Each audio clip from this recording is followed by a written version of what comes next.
Jo, som sagt, det här med agila tekniker, det har visat sig att det är faktiskt användbart hemma. Är det någon som känner igen det? Yes, ganska många som prövar grejer, eller hur? Jag tänkte ge ett exempel på vår lilla resa med att skamlöst utnyttja de här teknikerna hemma. Det började väl med kanske det vanligaste att man i kylskåpet upptäcker att men ibland har vi mycket att göra, det vore bra att isolera det. Och man ska fixa den här helgen så att saker som måste göras, halvviktigt, bonusfix. Ja, personal Kanban, all use, inget spännande med det. Men jag tänkte ge lite, liksom det här är ett exempel från julplanering, det kommer släktinnovation, visual planning, great. Men det intressanta var någon gång när vi hade en grillfest.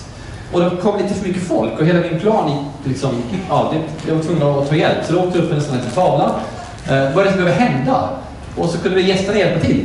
Det var rent panikåtgärd, men det visste att det här var faktiskt kul. Folk tyckte det var roligt att hjälpa till.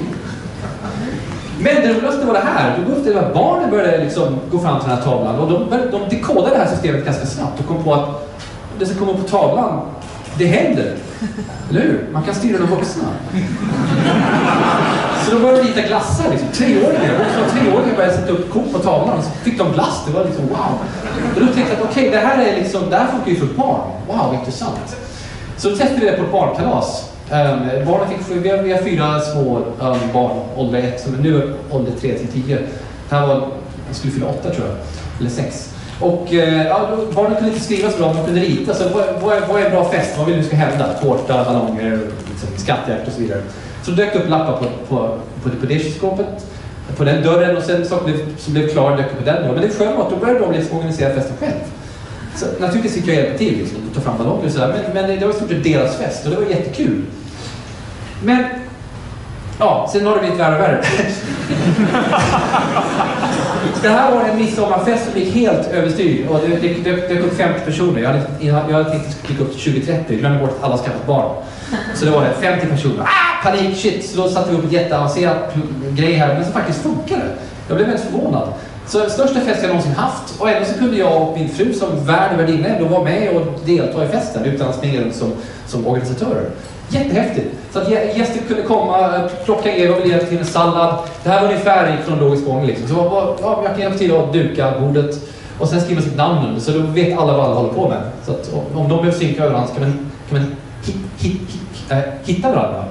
Nu kanske en del av det här var ju att folk liksom var vana vid hur mina fester brukar gå till ibland, så det var ju med på det. Men kontentan var att det var faktiskt, det var magi. Det är jättehäftigt. Det var alltid några som var på pyssla med någonting och sen några som satt här trevligt och så växlade det lite grann. Och det såg väldigt kaotiskt ut, jag var lite orolig. Men till slut så pang bom, precis rätt tid så var allt på plats, allt var fixat, midsommarstång, bord, grillat, allt. Det var så här, wow, det här funkar ju. Helt enormt häftigt faktiskt. Men det var typ del planering. Så att, ja, lite andra exempel. Nu kan det låta som att vi är en sån här galen sjuk familj som gör allting agilt, vilket nog inte är sant. Utan det är mer att ibland upptäcker man att men nu går det bra med lite hjälp. Så att det är de exemplen som jag visade det här. Men det här var också en sån här rolig grej. Min son som då var 7 tror jag, hade en jävla massa läxor som han låg efter med. Och hade lite panik och efter det var så mycket så var han ganska ineffektiv och ofokuserad. Kom aldrig igång riktigt. Så då föreslog jag hjälpa honom lite på en liten burn-up. Vilka sidor har vi egentligen att göra här? Och sen var det här 5 minuters intervall. Bara så att han själv kunde bli lite medveten på hur långt har jag kommit, hur långt har jag kvar. Och sen var regeln att när du är klar med det här, då kan vi gå och leka och ha kul. Så att en enkel burn-up chart. Men det var jätteintressant att se vad som hände när han började göra det här. Det tyckte han var rätt kul. Och så kollade på klockan ibland och sätta ett kryss liksom. Var är jag någonstans? Men sen så såg jag själv hur jävla ineffektiv han var. Fan, även när jag är ofokuserad så går tiden ändå. Och det är den stora ha-upplevelsen. Tiden stannar inte. Shit. Så då plötsligt blev man jättefokuserad. Och då plötsligt gick det jättefort och så var Alexa klar och så kunde vi gå upp och spela och ha kul. Sen, det var någon månad senare när han låg efter, då frågade jag mig så här, kan inte vi göra den här grejen, rita den här bilden igen? Och då, vilken då? Den här grejen? Ja, visst, absolut. Varför vill jag göra det? Det är för att jag blir klar med läxan fort den här gången. Så att det här gör vi inte så ofta, men det är just de fallen när man ligger sjukt efter med någonting. Då är det jättevärdefullt att få lite självmedvetenhet på något sätt. Men sen kom vi på en galen idé för några år sedan. Vi tänkte, shit, det vore kul att resa med alla barn innan alla går i skola. Så då kom vi på det att ta en paus och göra en galen jorden runt-resa. Och så tänkte men shit vad mycket planering, många saker måste reda ut. Försäkring och skola och flygbiljetter och en massa grejer att reda ut. Och då har vi jättemycket nytta av en sån här visuell tavla. Inget särskilt det var inte unikt med formatet, men det hjälpte oss jättemycket. Vi hade den här under flera månaders tid. Det här är en slags tidsaxel. Där ser man ut en pil som rör sig. December, januari, februari, mars. Så ungefär 9 månader i förväg bestämde vi oss för att göra det här. Och sätta upp den här tavlan i kontoret hemma. Som en ständig påminnelse om att just det, vi ska liksom förbereda grejer för den här resan. Och det här var resultat av att vi satt och googlade massa inspirerande bilder. Så hur skulle vi vilja att fotoalbumet ser ut när resan är klar? Så satt barnen och vi satt och bara letade upp roliga bilder. Så en visionstavla. Och sen var det helt enkelt saker som måste bli gjort, annars blir det ingen resa. Saker som borde göras, annars blir det jobbigt. Så här är bonusgrejer som naturligtvis inte kommer göra någonting av, men man kan lista och få låtsas. Ja, och sen gradvis började det dyka upp en plan. Det här var själva resan av 6 månader. Vilka länder ska vi till? Höll på att iterera lite grann med det där. Men den riktiga lärdomen här var värdet av att göra en spike. Vi visste ingenting om resa med små barn, framförallt så många, så vi gjorde en liten resa. Small family trip till London i bara en lång helg. För att komma på, funkar den här barnvagnen? Kan barnen bära sin egen väska? Hur mycket grejer ska vi ta med oss och så vidare. Jättekul och väldigt lärorikt. Kom hem med en trasig barnvagn. Och massa lärdomar. Kunde dessutom checka av några av de här visionerna. Så att extremt värdefullt. Vi kom på massa saker som vi måste fixa. Men sen gick tiden. Vi ser pilen här. 3 veckor före avfärd. Liksom. Så såg tavlan ut. Oh shit. Och tänkte, vi kommer hinna klart allting, men vi vill inte avblåsa resan. Liksom. Vad gör vi då? Dels så börjar vi lägga på ett kol och verkligen fokusera på det här. Men sen upptäckte vi att okej, vi jobbar extra hårt, men det här kan vi faktiskt göra under gång. Vi behöver inte ha beställt, liksom bokat den vilan i det landet förväg. Det kan vi göra under gång. Det är flera månader framåt i tiden och så vidare. Så en del av det här är helt enkelt hemläxa för resan.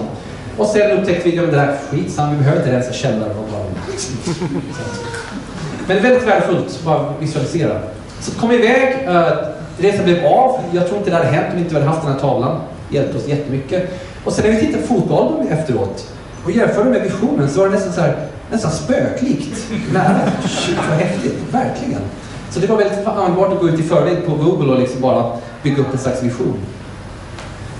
Men sen kom jag hem. Och så tänkte jag, vad fan vad rörigt det blev. Barnen skulle ta fram allt liksom. Alla grejer de saknat under 6 månader. Kaos. Så tänkte jag, hur kommer det sig att det aldrig var så rörigt under resan? Kom vi på, aha! Vi hade bara så mycket grejer per person. Under de 6 månaderna. Whip limits. Så att det var det vi fick införa. Men barnen fick bara ha så mycket kläder så att de fick få plats i en byrå. Liksom. Så då fick de helt enkelt sortera. Så mycket grejer har du nu. Det enda du får ha är det som plats där. Så att var god prioritera och sortera. Så att, sen efter det var det inget problem. Det var inte så svårt att hålla det rent om man inte hade för mycket grejer. Så att det var många turer till byrån och så vidare. Nästa hög, shit. Ofta lägger vi så mycket tid i köket på diska och grejer. Det tar massa tid. Så var det inte under resan heller. Aha, samma sak. Under resan bodde vi i diverse små lägenheter och sådär och hade oftast inte så mycket tallrikar. Man hade bara en per person. Okej, men hemma har man ju hur många grejer som helst. Så då gjorde jag lite analys och fram till att jag använder så mycket grejer på en måltid och vi är 6 personer. Eller förlåt, 3 måltider per dag. Det är ungefär så många grejer som jag tar fram. Och sen är vi 6 personer och sen har man lite grejer att laga mat med också. Allt det där åker fram på en dag. Ungefär 160 grejer. Och sen så tittar man på det här. Men fan, en mugg åker fram på morgonen och så använder man den. Och sen ställer man på diskbänken för att man har bråttom och kommer till skolan. Och sen så åker den i diskmaskinen på kvällen kanske. Och sen så småningom, kanske dygnet efter, så åker den tillbaka dit. Så man tömmer diskmaskinen först när man måste stoppa in nästa grej. För att man typiskt sitter. Så att i teorin så tömmer man det där hela tiden. I praktiken så kommer man fram till det var ungefär 1 till 2 dygn per grej att ta sig igenom systemet köket. Okej, do the math. 160 grejer 1 till 2 dygn, eller hur? Det innebär att i snitt så är det 200 någonting grejer som alltid är framme. Nu förstår jag problemet. Varför har vi inte löst det här tidigare? Det här är ju löjligt. Verkligen. Så vi kom fram till att det vi måste göra är en whip, återigen. Vi behöver inte använda så mycket grejer, utan vi istället har 1 kit per person. Exakt 1 kit per person. Det var till och med lite dogmatiska där vi satte färger på dem så att alla vet att mina är blåa. Ja, i början. Sen kunde vi sluta med det. Men i början så var det väldigt tydliga. Liksom. För att vi vill ha feedback loop. Regeln var att när man äter då tar man därifrån och sen lägger man tillbaks och diskar direkt. Och om hon glömmer diska, då är det hennes tallrik som står där med gammal intorkade matrester dagen efter. Så det är en feedback loop inbyggd, eller hur? Och det är väl regeln. Så vi slutar använda skåpet, slutar använda diskmaskinen. Utan grejerna bor där och kommer tillbaka dit. Så då tar det plötsligt, liksom, ja, de går fram dit och sen en timme senare så är allting tillbaka igen. Ja, oj vad tiden går fort. Så att det funkar väldigt bra. Ibland återgår vi till det här diskmaskinsköret, men det här var enormt värdefullt. Sen det här kortet tog jag i morse på vårt kylskåp. Det här är en slags definition of ready for school och det här är vår adventure backlog. Ska vi prata om båda kort. Vi var 2 månader i Thailand nu och det här var jätteanvändbart. Hur ser man ut när man är klar på morgonen? Barnen gör sig själva klara. Inte genom att de får en to-do-lista, men genom att så här ser man ut när man är klar. Så istället för att jag behöver tjata på att ta bort tänderna, har du gjort det, så blir det istället, är du klar? Nej, okej, vad är nästa grej?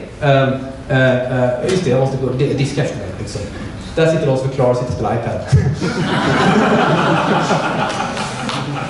Så att, och sen bara nyligen så kom vi fram till att det är kul att göra saker på helgerna, men vi kan inte göra allting varje helg, utan vi vill ha ett äventyr per helg. Så att då satte sig barnen och ritade de en bild för varje typ av äventyr. Tom Tits och liksom, olika former av museum och lekplatser och sådär. Och sen så kom de på ett sätt att prioritera det här med någon slags dot-voting. Så åkte det upp på kylskåpet. Så att förra helgen, eller för några veckor sedan, då var det Blockholm och sen så nu imorgon blir det Tom Tits. Så de agerar som produktägare helt enkelt. Men det är jättevärdefullt att tussa ihop barnen och säga, kommer överens om vad vi ska göra? Och så upp på kylskåpet och så lägger det per helg. Så det var väl några exempel på hur man kan använda agila tricks hemma. Tack!